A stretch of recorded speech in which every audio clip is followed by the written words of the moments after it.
Red green online present.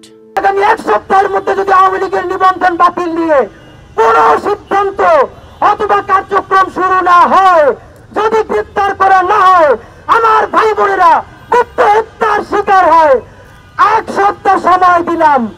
যদি তারা না পারে, এক সপ্তাহ পরে অর্থাৎ আগামী 29শে ডিসেম্বর রবিবার দুপুর 1টায় ইনকিলাব মঞ্চ আপামর দেশপ্রেমিক ছাত্র জনতা এবং জুলাই যোদ্ধাদেরকে সাথে নিয়ে সচিবালয় ঘেরাও এবং অবস্থান কর্মসূচি ঘোষণা করছে। আজকে সারাদিন আমরা 3টে দাবিতে অনশন করেছি। প্রথম দাবি, অনতিবিলম্বে গণহত্যাকারী আওয়ামী লীগের নিবন্ধন বাতিল করতে হবে। দ্বিতীয় দাবি, অতি সত্বর কেন্দ্র থেকে শুরু করে ইউনিয়ন পর্যন্ত সন্ত্রাসী গণহত্যাকারী আওয়ামী লীগের যত কমিটি আছে, এই কমিটির মধ্যে যত সন্ত্রাসী আছে, আগামী গুপ্ত হত্যা বন্ধ করার জন্য অনতিবিলম্বে এই আওয়ামী লীগের কমিটির সন্ত্রাসীদেরকে গ্রেফতার করতে হবে।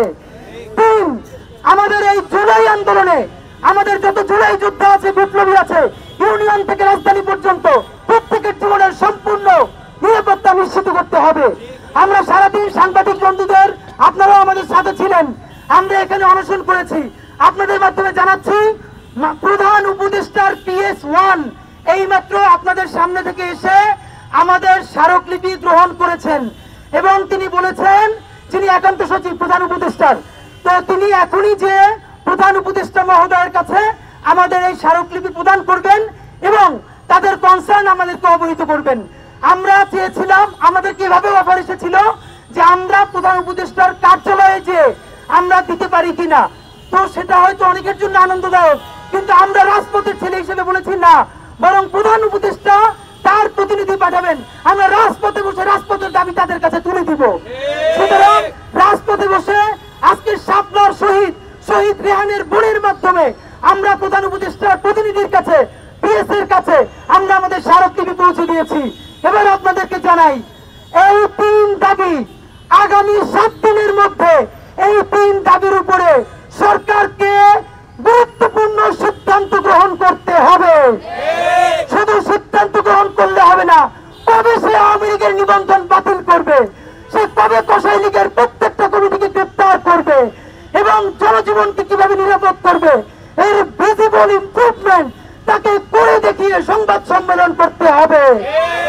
যদি সেটা না পারে, এর মানে আগামী এক সপ্তাহের মধ্যে যদি আওয়ামী লীগের নিবন্ধন বাতিল নিয়ে কোনো সিদ্ধান্ত অথবা কার্যক্রম শুরু না হয়, যদি গ্রেপ্তার করা না হয়, আমার ভাই বোনেরা গুপ্ত হত্যার শিকার হয়, এক সপ্তাহ সময় দিলাম। যদি তারা না পারে, এক সপ্তাহ পরে অর্থাৎ আগামী 29শে ডিসেম্বর রবিবার দুপুর 1টায় ইনকিলাব মঞ্চ আপামর দেশপ্রেমিক ছাত্র জনতা এবং জুলাই যোদ্ধাদেরকে সাথে নিয়ে সচিবালয় ঘেরাও এবং অবস্থান কর্মসূচি ঘোষণা করছে। যদি এক সপ্তাহের মধ্যে আওয়ামী লীগের নিবন্ধন বাতিলের ব্যাপারে কোন দৃশ্যমান উন্নতি দেখা না যায়, সন্ত্রাসীদের গ্রেপ্তারের উন্নতি দেখা না যায়, আগামী 29শে ডিসেম্বর রবিবার দুপুর 1টায় আমরা সচিবালয় ঘেরাও করব, অবস্থান কর্মসূচি গ্রহণ করব। আজকে সারাদিন আমরা আপনারা সবাই মিলে অনুসরণে ছিলাম। সাংবাদিক বন্ধুদেরকে ধন্যবাদ। ইনকিলাব জিন্দাবাদ, বাংলাদেশ জিন্দাবাদ, লাল জুলাই জিন্দাবাদ। এই বিশেষ প্রতিবেদনটি যদি আপনাদের ভালো লেগে থাকে অথবা উপকৃত হন, তাহলে অবশ্যই এই চ্যানেলটি সাবস্ক্রাইব করুন এবং লাইক, কমেন্ট ও শেয়ার করে রেড গ্রিন অনলাইনের সাথেই থাকুন। Thanks to everyone. Red green online.